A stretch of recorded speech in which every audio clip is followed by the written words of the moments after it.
ముర్ము, కేంద్ర మంత్రి జయశంకర్, కాంగ్రెస్ అగ్రనేత రాహుల్ గాంధీ, ఢిల్లీ సీఎం అతిశి సహా పలువురు ప్రముఖులు ఓటు హక్కు వినియోగించుకుంటున్నారు.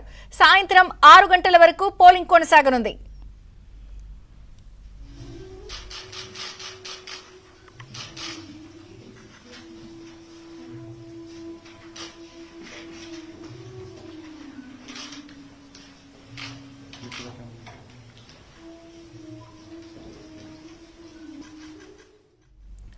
డెబ్బై అసెంబ్లీ నియోజకవర్గాల్లో మొత్తం 699 మంది అభ్యర్థులు పోటీలో ఉన్నారు.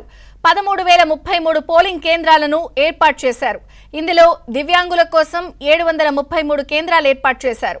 హోమ్ ఓటింగ్ సౌకర్యంతో 7,553 మంది తమ ఓటు హక్కును వినియోగించుకునే అవకాశం కల్పించారు. ఈ నెల 8న ఫలితాలు వెలువడనున్నాయి.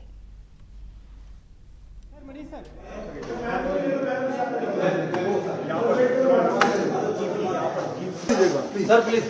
Sir, this side, sir. This side, this side. यानी मनीष सिसोदिया अरविंद केजरीवाल की जो विधानसभा है उसमें वोट डालेंगे. పోలింగ్ కేంద్రాల వద్ద భారీ సంఖ్యలో కేంద్ర బలగాలను మోహరించారు. 200 కంపెనీలకు పైగా సాయుధ బలగాలు, 15,000 మంది హోంగార్డులు, 35,000 మంది ఢిల్లీ పోలీసులు ఎన్నికల విధుల్లో ఉన్నారు. 3,000 పోలింగ్ బూత్లను సున్నితమైనవిగా గుర్తించిన ఎన్నికల అధికారులు కొన్ని ప్రాంతాల్లో డ్రోన్లతో పర్యవేక్షిస్తున్నారు.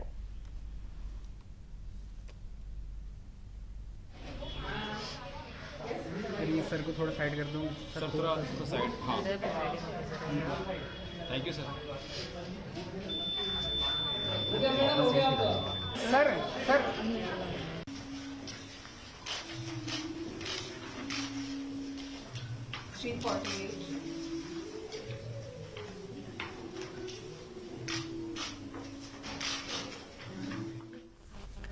ప్రత్యేకంగా మహిళలు, దివ్యాంగ ఓటర్ల కోసం ప్రత్యేక బూత్లు ఏర్పాటు చేశారు.